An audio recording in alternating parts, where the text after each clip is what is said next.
পৃষ্ঠা 108 কন্টিনিউড। প্রশ্ন 9, ভারতে সশস্ত্র বিপ্লব সংগঠনে শ্রী অরবিন্দের অবদান উল্লেখ করো।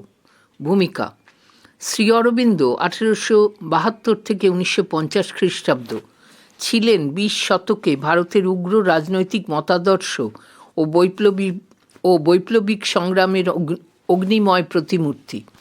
বিপ্লবের পীঠস্থান বাংলায় চরমপন্থী মতবাদের ঋত্বিক ছিলেন অরবিন্দ ঘোষ।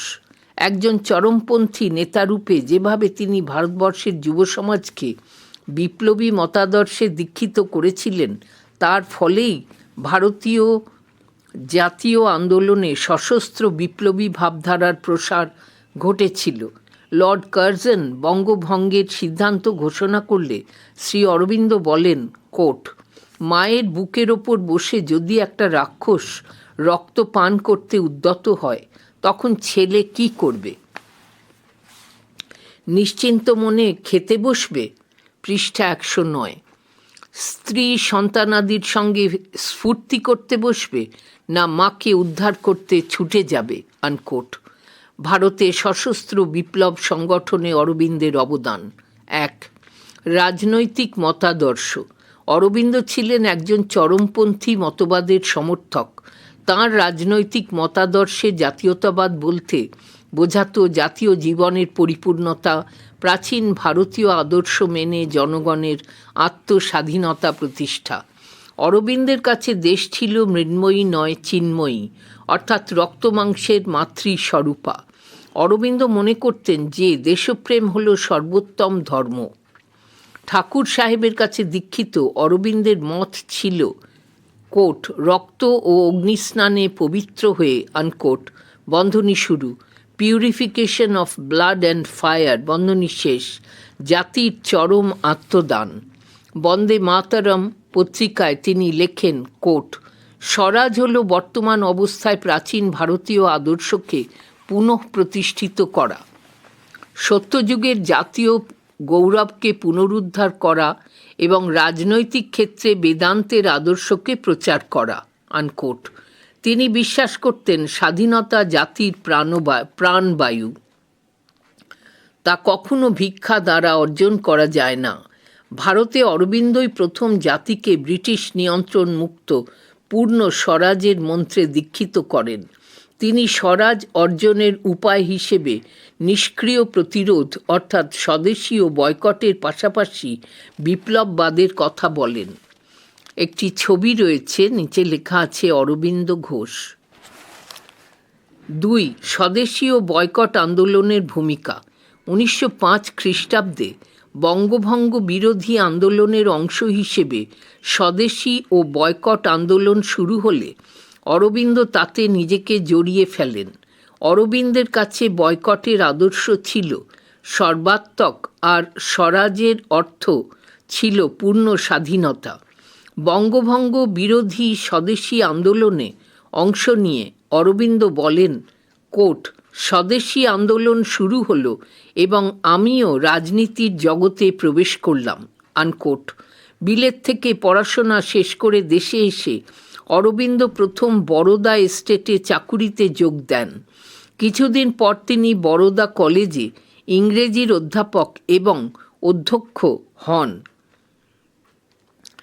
1905 খ্রিস্টাব্দে বঙ্গভঙ্গের প্রতিবাদে বাংলায় স্বদেশী ও বয়কট আন্দোলন শুরু হলে বরোদার চাকুরি ছেড়ে বাংলায় চলে আসেন এবং সদ্য গড়ে ওঠা ন্যাশনাল কলেজের, বন্ধনী শুরু, অধুনা যাদবপুর বিশ্ববিদ্যালয়, বন্ধনী শেষ, অধ্যক্ষের দায়িত্বভার নেন। এ সময় তিনি, কোট, যুগান্তর, আনকোট, পত্রিকা চালু করলেও বিপিনচন্দ্র পালের ইংরেজি দৈনিক সংবাদ, কোট, বন্দে মাতরমে, আনকোট, যোগ দেন। এই পত্রিকাতে তিনি নিষ্ক্রিয় প্রতিরোধের নীতি শীর্ষক রচনাবলীর মাধ্যমে স্বদেশী ও বয়কট কর্মসূচি রূপায়ণের পন্থাগুলি আলোচনা করেন। 3. চরম পন্থার সমর্থক।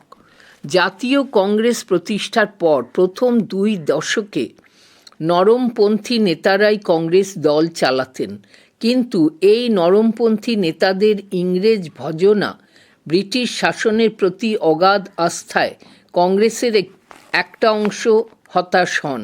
নরমপন্থীদের আবেদন নিবেদনমূলক তোষণ নীতির ব্যর্থতায় বীতশ্রদ্ধ হয়ে পড়েন লালা লাজপত রায়, বালগঙ্গাধর তিলক, বিপিনচন্দ্র পাল সহ কয়েকজন তরুণ নেতা।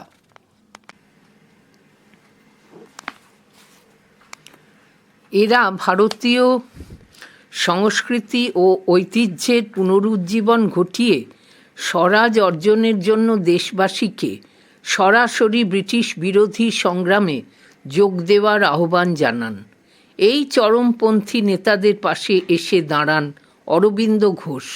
তিনি quote new lamps for old unquote নামে এক প্রবন্ধে নরমপন্থীদের নীতি ও স্বায়ত্ত শাসনের বিরোধিতা করেন। তিনি লেখেন, প্রকৃত অর্থে কংগ্রেসের মতো সমাজের একটি সীমিত অংশের মানুষের প্রতিনিধিত্বকারী সংস্থাকে জাতীয় দল বলা চলে না। তিনি সমালোচনার সুরে বলেন, ইংরেজের কিস্তিবন্দি শাসন সংস্কারের ও সংসদীয় গণতন্ত্রের মোহে না পড়ে ফরাসি প্রজাতন্ত্রবাদ থেকে ও ফরাসি বিপ্লব থেকে আমাদের শিক্ষা নিতে হবে। তিনি ঘোষণা করেন, চরমপন্থী নিষ্ক্রিয় আন্দোলনের লক্ষ্য এখন শুধু আর বঙ্গভঙ্গের প্রতিরোধ নয়, লক্ষ্য হল স্বরাজ বা ভারতের মুক্তি। 4. বিপ্লববাদে ভূমিকা। 1. বিপ্লববাদের পাঠ গ্রহণ। বাংলার চরমপন্থী আন্দোলনকে বিপ্লববাদের পথে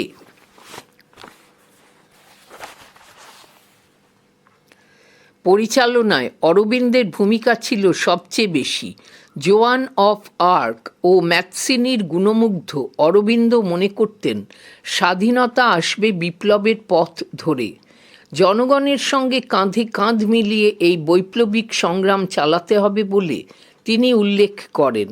বরোদা কলেজে অধ্যাপনাকালে তিনি মহারাষ্ট্রের ঠাকুর সাহেব নামে জনৈক বিপ্লবীর সংস্পর্শে আসেন এবং বোম্বাইয়ের বিপ্লবী গুপ্ত সমিতির সঙ্গে যুক্ত হন। সশস্ত্র সংগ্রামের প্রস্তুতি হিসেবে অরবিন্দ এই গুপ্ত সমিতির কার্যকলাপ বাংলায় ছড়িয়ে দেওয়ার উদ্যোগ নেন।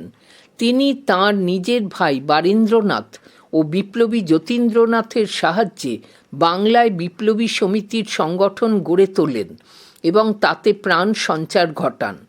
যতীন্দ্রনাথের জন্য তিনি বরোদার সেনা বিভাগে সামরিক প্রশিক্ষণের ব্যবস্থা করেন এবং যতীন্দ্রনাথকে তিনি বাংলার অন্যান্য বিপ্লবী দলগুলিকে সংগঠিত করার দায়িত্ব দেন।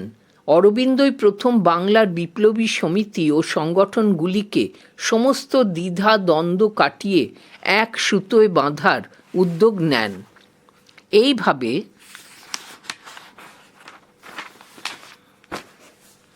পৃষ্ঠা 110।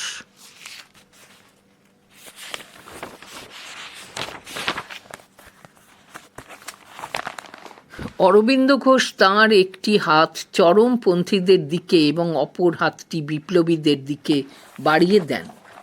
2.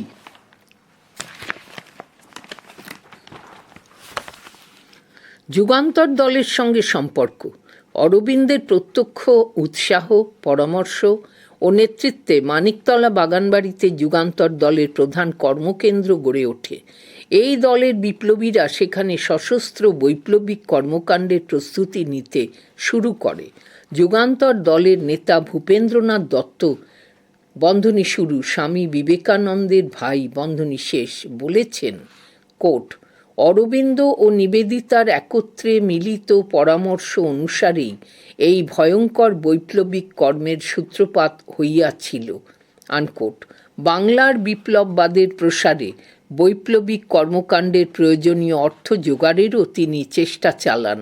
অরবিন্দর পরামর্শেই বাংলার ছোটলাট তথা বঙ্গভঙ্গ ষড়যন্ত্রের নায়ক অ্যান্ড্রু ফ্রেজারকে বিপ্লবীরা হত্যার চেষ্টা চালায়। 3. আলিপুর বোমা মামলা।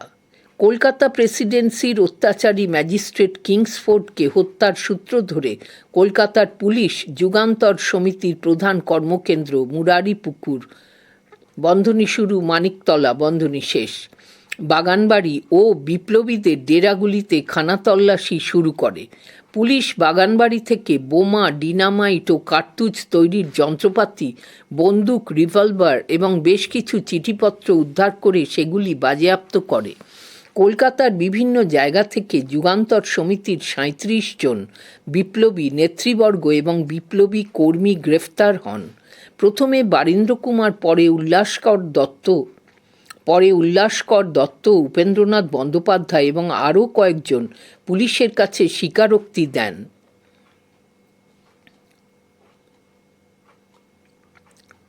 অরবিন্দ ঘোষ সহ ধৃত ৪০ জন বিপ্লবীকে কোর্ট সম্রাটের বিরুদ্ধে যুদ্ধোদ্যমের অভিযোগে অভিযুক্ত করা হয় এবং শুরু হয় কোর্ট আলিপুর ষড়যন্ত্র মামলা।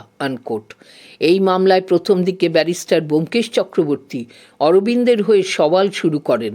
পরে চিত্তরঞ্জন দাস ব্যারিস্টার হিসেবে অরবিন্দের পক্ষে মামলা পরিচালনা করেন। চিত্তরঞ্জনের প্রচেষ্টায় শেষ পর্যন্ত অরবিন্দ মুক্তি পান। ৫. অরবিন্দের রূপান্তর। আলিপুর ষড়যন্ত্র মামলায় গ্রেফতার হয়ে জেলের ভেতরে প্রায় ১ বছর থাকলে অরবিন্দ মহাজাগতিক চেতনায় উদ্বুদ্ধ হন।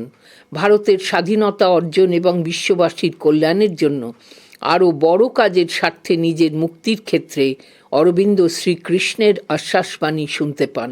জেল থেকে মুক্তি লাভের পর মে ১৯০৯ খ্রিস্টাব্দ তিনি ইংরেজিতে কর্মযোগিন এবং বাংলায় ধর্ম নামে ২টি সাপ্তাহিক কাগজ বের করতে শুরু করেন। এই ২ কাগজেই তিনি ভারতীয় জাতীয়তাবাদের অন্তর্নিহিত তাৎপর্যের ওপর নিজের ধারণা নিয়ে লেখালেখি করেন। উত্তরপাড়া লাইব্রেরিতে বক্তৃতা দানকালে তিনি তাঁর আধ্যাত্মিক বিষয়গুলির ওপর আলোকপাত করেন। ভাই বারীন ঘোষ অরবিন্দের সঙ্গে মহারাষ্ট্রীয় যোগী বিষ্ণু ভাস্কর লেলের সঙ্গে পরিচয় করিয়ে দিয়েছিলেন। অরবিন্দের আধ্যাত্মিক ধারণা এই যোগীর দ্বারা অনেকটাই প্রভাবিত হয়েছিল। উপসংহার: বাংলার বিপ্লববাদের প্রসারে এক অগ্রণী ভূমিকা পালন করেন অরবিন্দ ঘোষ। অরবিন্দ ঘোষ একাধারে ছিলেন একজন বিপ্লববাদী, প্রবক্তা, জাতীয় রাজনৈতিক নেতা, দার্শনিক, কবি ও ভারতীয় যোগী। শুধুমাত্র গণ আন্দোলন নয়, প্রকৃত অর্থেই তিনি ছিলেন বাংলার বিপ্লববাদের প্রাণপুরুষ ও মন্ত্রগুরু। অরবিন্দের মূল্যায়নে দেশবন্ধু চিত্তরঞ্জন দাস অরবিন্দকে কোট জাতীয়তাবাদের দার্শনিক ও স্বাদেশিকতার কবি বন্ধনী শুরু, the prophet of nationalism and the poet of patriotism বন্ধনী শেষ বলে সম্মান জানিয়েছেন। প্রশ্ন ১০. মহারাষ্ট্রে বিপ্লববাদী কার্যকলাপের পরিচয় দাও।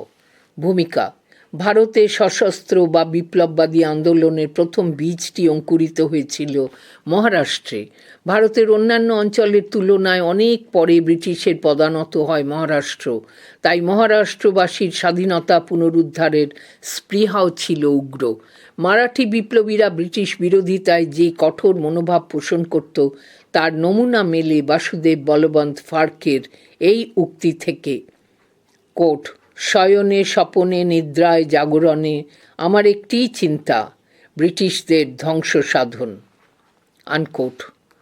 মহারাষ্ট্রের বিপ্লবী আন্দোলন।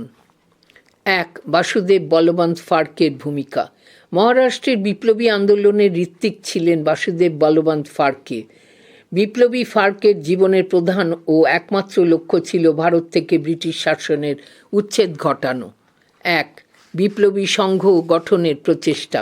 মহারাষ্ট্র তথা সমগ্র ভারতে ফাড়কেই সর্বপ্রথম গুপ্ত সমিতি ও বিপ্লবী সমিতি গঠনের মাধ্যমে দেশ থেকে ইংরেজদের উচ্ছেদের জন্য সশস্ত্র আন্দোলনের পরিকল্পনা করেন।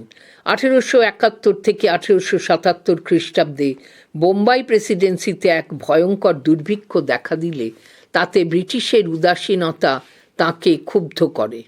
তখন থেকেই তিনি শপথ নেন তাঁর জীবনের একমাত্র ব্রত হবে সশস্ত্র বিপ্লবের পথে ব্রিটিশের উচ্ছেদ সাধন। এই লক্ষ্যে তিনি মহারাষ্ট্রের কিছু যুবককে বিপ্লবী মন্ত্রে দীক্ষিত করেন।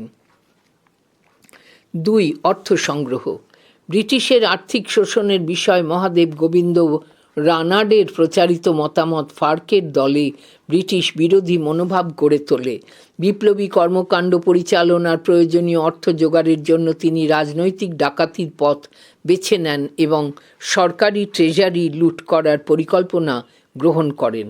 ধনী ব্যক্তিদের কাছ থেকেও তিনি বিপ্লবী কার্যকলাপের জন্য জোর করে অর্থ আদায়ের চেষ্টা করেন। 3. উপজাতি বিপ্লবী সেনাদল গঠন।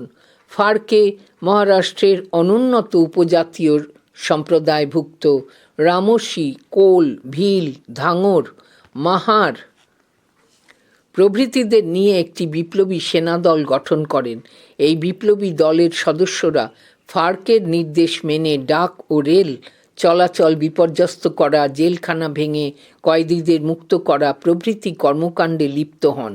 এই ব্রিটিশ উপজাতি বিপ্লবীদের ঝটিতি গেরিলা আক্রমণে, পৃষ্ঠা 111, সেই সময়কার মহারাষ্ট্রের ব্রিটিশ প্রশাসন সন্ত্রস্ত হয়ে পড়ে। ভারতের সর্বপ্রথম ব্রিটিশ বিরোধী বৈপ্লবিক প্রচেষ্টা গ্রহণের জন্য ফার্কে কোট ভারতের বৈপ্লবিক জাতীয়তাবাদের জনক আনকোট আখ্যা পান।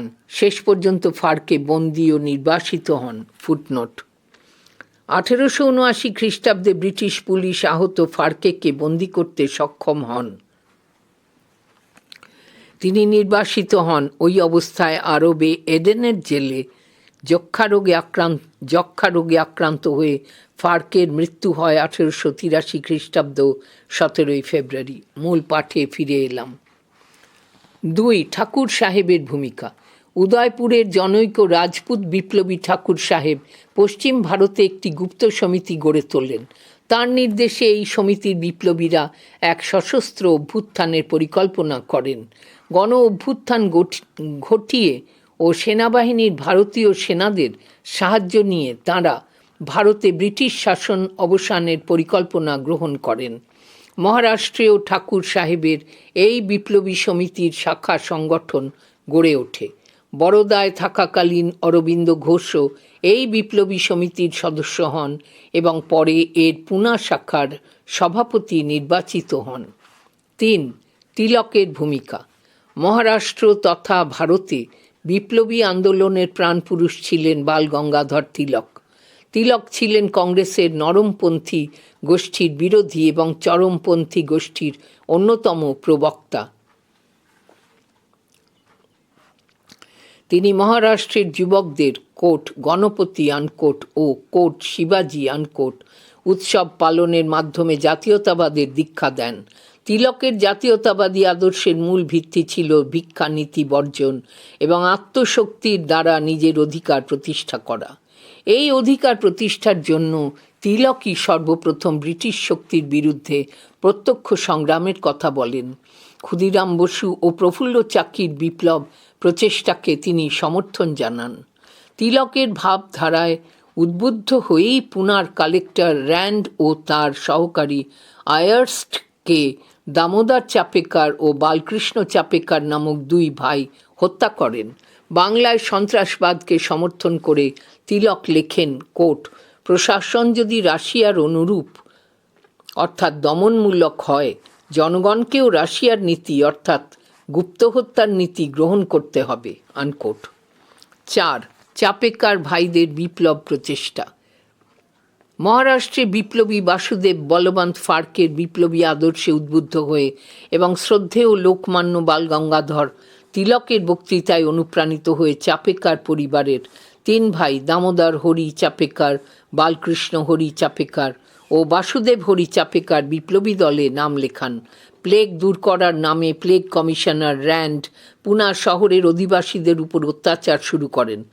শ্রদ্ধেয় নেতা বাল গঙ্গাধর তিলক তাঁর কেশরী পত্রিকায় এক প্রবন্ধের এই অত্যাচারের বিরুদ্ধে কলম ধরেন এবং এই অত্যাচারের জন্য ব্রিটিশ সরকারকে দায়ী করেন। শিবাজির রাজ্যাভিষেক উৎসবের দিন তিলকের ভাষণে উদ্বুদ্ধ হয়ে চাপেকার ভাইয়েরা কমিশনার র্যান্ডকে হত্যার সিদ্ধান্ত নেন। মহারানী ভিক্টোরিয়ার রাজ্যাভিষেকের 60 বছর পূর্তির উৎসব থেকে ফেরার পথে মিস্টার র্যান্ড ও তার সহকারী লেফটেন্যান্ট আয়ারস্টকে দামোদর হরি চাপেকার ও বালকৃষ্ণ হরি চাপেকার এই দুই ভাই গুলি করে হত্যা করেন। এই অপরাধে 3 চাপেকার ভাইয়ের ফাঁসি হয়। 5. বিভিন্ন বিপ্লবী সংঘ ও বিপ্লবী সমিতির ভূমিকা। 1. বাল সমাজ। 20 শতকের প্রথম দিকে মহারাষ্ট্রে বিষ্ণু শাস্ত্রী চিপলুনকার, বাল গঙ্গাধর তিলক, গোপাল গণেশ আগারকার এবং মহাদেব বল্লভ নাম যোশী প্রমুখের মিলিত প্রচেষ্টায় কোট বাল সমাজ আনকোট নামে একটি গুপ্ত বিপ্লবী সমিতি গড়ে ওঠে। এই গুপ্ত সমিতিটি গোপনে বালকদের মনে দেশপ্রেমের বীজ বোনার চেষ্টা চালায়। এই গুপ্ত সমিতিটির মূল লক্ষ্য ছিল উন্নত শিক্ষায় যুবকদের শিক্ষিত করে তোলা।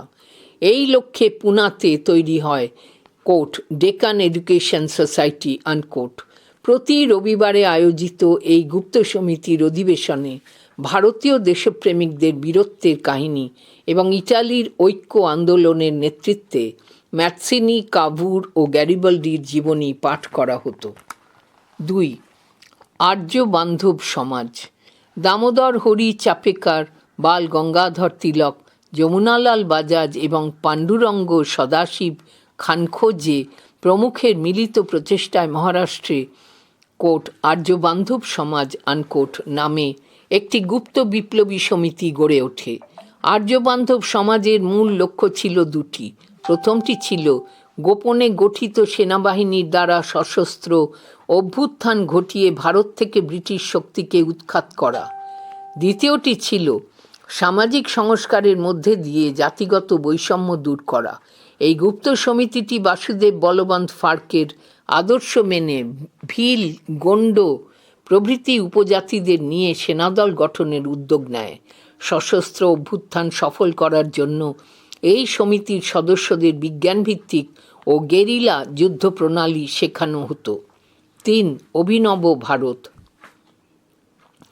1904 খ্রিস্টাব্দে মহারাষ্ট্রে বিপ্লবী বিনায়ক দামোদর সাভারকর এবং তাঁর ভাই গণেশ দামোদর সাভারকর মহারাষ্ট্রে প্রতিষ্ঠা করেন বিপ্লবী সংগঠন কোট অভিনব ভারত আনকোট। 5 বছর আগে বিনায়ক দামোদর সাভারকর কোট মিত্র মেলা আনকোট নামে যে সংঘটি প্রতিষ্ঠা করেছিলেন তারই নবরূপ ছিল অভিনব ভারত।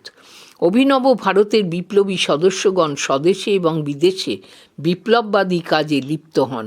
বিনায়ক দামোদর সাভারকরের সহযোগী মদনলাল ধিংরা নামে এক ইঞ্জিনিয়ারিং ছাত্র লন্ডনে জাহাঙ্গীর হলে অনুষ্ঠিত এক পার্টিতে জন কার্জন উইলি নামে এক রাজপুরুষকে গুলি করে হত্যা করেন 1 জুলাই 1909 খ্রিস্টাব্দ। লন্ডনের জেলেই তার ফাঁসি হয়। বিনায়ক দামোদর সাভারকরের পাঠানো অস্ত্রের সাহায্যে অনন্ত লক্ষণ কানহেরে নাসিকের জেলাশাসক জ্যাকসনকে গুলি করে হত্যা করেন। বিচারে তাঁর ফাঁসি হয়। পৃষ্ঠা 112।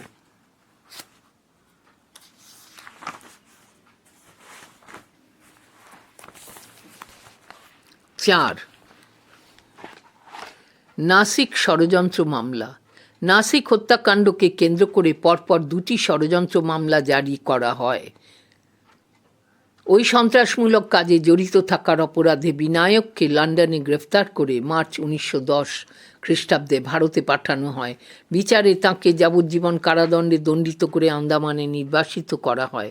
সেই সঙ্গে জ্যাকসনের হত্যাকারী অনন্ত লক্ষণ কানহেরে এবং তাঁর সহযোগী বিনায়ক নারায়ণ দেশপাণ্ডে ও কৃষ্ণগোপাল কার্ভেকে মৃত্যুদণ্ড দেওয়া হয়। 5. গোয়ালিয়র নবভারত সংঘ। সাভারকর ভাইদের দ্বারা প্রতিষ্ঠিত হয়েছিল নাসিকের অভিনব ভারত সংঘ। এই সংঘের সহযোগিতায় দেশীয় রাজ্য গোয়ালিয়রে গড়ে ওঠে কোট গোয়ালিয়র নবভারত সংঘ আনকোট নামে একটি বিপ্লবী সংঘ। এই বিপ্লবী সংঘ শ্যামজি কৃষ্ণবর্মা ও বিনায়ক দামোদর সাভারকরের বিপ্লবী ভাবাদর্শকে গ্রহণ করে। এই বিপ্লবী সংঘ মনে করত সবার আগে বিপ্লবীদের মানসিক প্রস্তুতির শিক্ষা গ্রহণ দরকার এবং তারপর সশস্ত্র অভ্যুত্থান ঘটানোর আয়োজন করতে হবে। এই বিপ্লবী সংগঠনের বিপ্লবীগণকে লক্ষ্যভেদের জন্য আগ্নেয়াস্ত্র প্রশিক্ষণ, তরবারি চালানোর প্রশিক্ষণ এবং বোমা ও ডিনামাইট তৈরির প্রশিক্ষণ দেওয়া হতো। 6. সরকারি দমন নীতি। মহারাষ্ট্রে বিপ্লবীদের বিপ্লব প্রচেষ্টাকে বিনাশ করার জন্য সরকার তীব্র দমন নীতি প্রয়োগ করে।